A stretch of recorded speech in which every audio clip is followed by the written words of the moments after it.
All right, here we are back in another episode of the Unrivaled podcast. We is special guest Rich Johnson, head coach from Canevin. You know, Rich, I met him a few years ago when he's assistant at Baldwin. The man, you know, he came over to this program and turned it around in 1 year. So, Rich, talk about where you from, and you know your high school, college career, and how you got into coaching. Oh man, I'm from Norfolk Sales, man. Ice plant projects. They call them the projects, man. I don't really think they're projects, but you know, I ended up going to high school in Maryland. I went to Cheney University for a year and then went and played JUCO basketball for 2 years.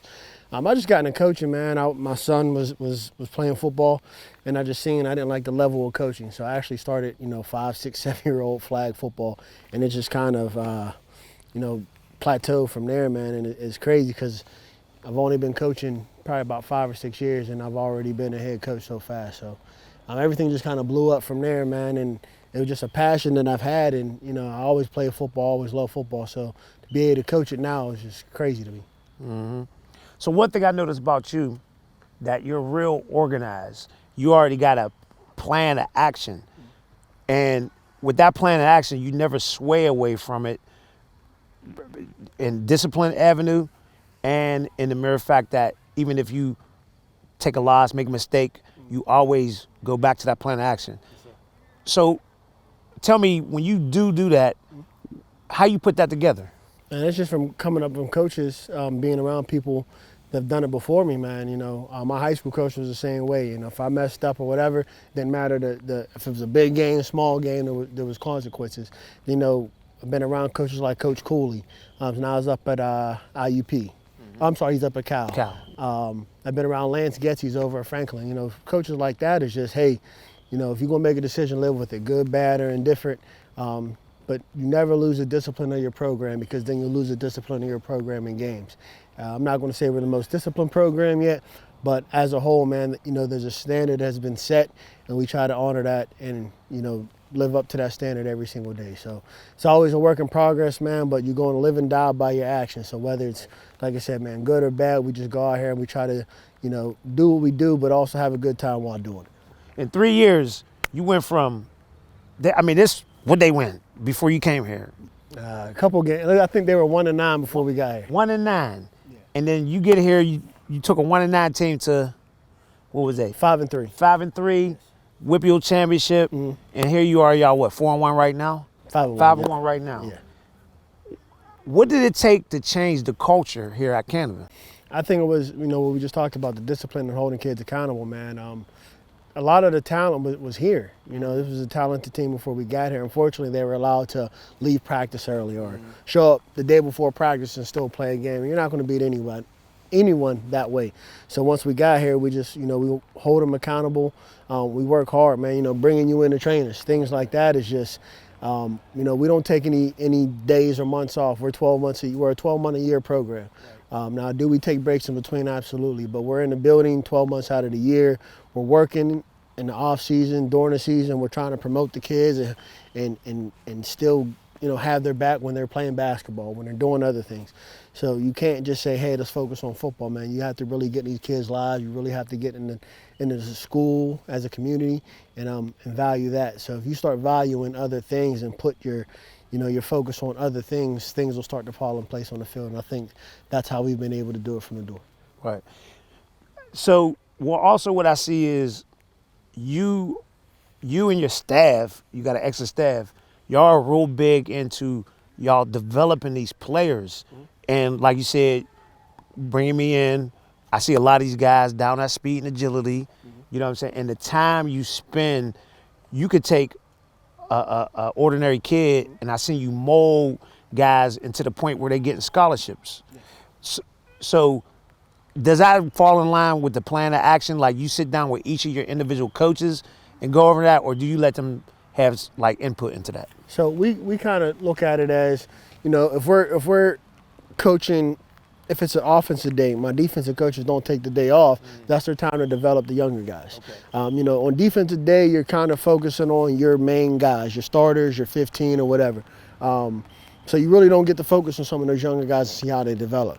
Well, on offensive day, that's your day to develop those younger guys. They're going to get more reps. They're going against our ones, which are pretty good. So, you know what I mean? It's better than playing JV in a sense where it's in the games. You know, in the game, you might freestyle a little bit, but in practice, we can discipline you to say, hey, these are your keys. This is how you focus, and then we can watch them. Our eyes are only on our position on those days. So, like I said, if you're offensive guy coaching offense on offensive day, defense is your time to develop our young guys. And, you know, not everybody approves of our plan, but obviously it's been working. And, you know, our young guys know that their time will come, and when it comes, you just got to seize the moment. Right. Yeah, you got them all buying in. And what I noticed with your guys is even during the 7-on-7 league, there was guys there that had D1 scholarships, but your guys' skill set, they might not have the length or the measurables, but your guys' skill set is up to par with those guys. Absolutely. So that means you have guys that I feel that's under recruited. Yes, sir. And what have you done in that lane? Oh man, we've been trying everything we possibly can. Right now with the transfer portal, it's different. You know what I mean? It's just trying to figure out how to navigate through there. So we've been trying to make contacts, build our network to talk to coaches. Our social media presence is one of the best around, obviously. So we try to promote our guys through that and just putting them in opportunities. You know, that game in Stilton, playing that type of competition that soon in the season, not too many coaches are going to want to play a game like that. We went up there. Unfortunately, we weren't successful as we wanted to be, but at the same time, we put our kids in a position to showcase their talents in front of a bigger crowd. So things like that is, you know, taking the game out of town, you know, doing the extra fundraising so we can get extra things to get our kids out there. 7-on-7, we don't play to our competition. We play in the bigger school divisions at all times. So if we take our losses, it doesn't matter. We just want to show everybody we do have talent. Our talent might be 5'7" or 5'8", but if someone is 6'2" or 6'3" in front of them, we try to encourage our kids to take on that challenge and show them that it doesn't matter what the size is. I'm going to come out and try to dominate every time. Anything you want to hit on?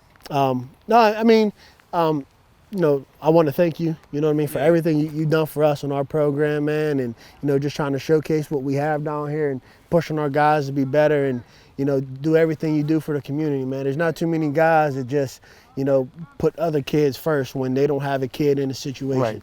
You know, it'd be one thing if you had a kid and you're doing this and you don't, and you're always looking out. You're always, you know, someone that we can call and look up to, and you know, you're always a reference. Hey, Rich, you should bring your kids here, or your program should get in this, or if I have a question about a camp or something like that, I can always come to you, man. So, like I said, man, there's not a lot of guys like you. There's not a lot of people around here in the community right now that's just unselfish and just trying to be that help, man. So, you know, a lot of our success is because of relationship like yours, man. So we just want to thank you for that, man. We ain't turning this into it. No. But on that note, though, for real, like, you've done an excellent job with the program. I haven't personally. I've been around different programs like Still Valley where they won state. The turnaround wasn't as fast. It took a little bit longer. But, like, right now you're on line with the greats of the Whippeal that won Whippeal championships. And the mere fact that you got a culture that kids are buying in, you know what I mean, and they want to come to Canevin and they want to be here, that's big, especially being a black man at a Catholic school coaching. That is big. You know, there's some other guys out there like Coach Regas, and you know what I'm saying, he's doing an excellent job too. But just the mere fact, some of the obstacles that you've been through, you know what I'm saying, gotten through and gotten people to buy in from every culture, you know what I mean? And sky's the limit for you, your program, the kids, and that's what it's all about. It's good. I'm good. Think that was cool? Yeah. It's your turn, my brother.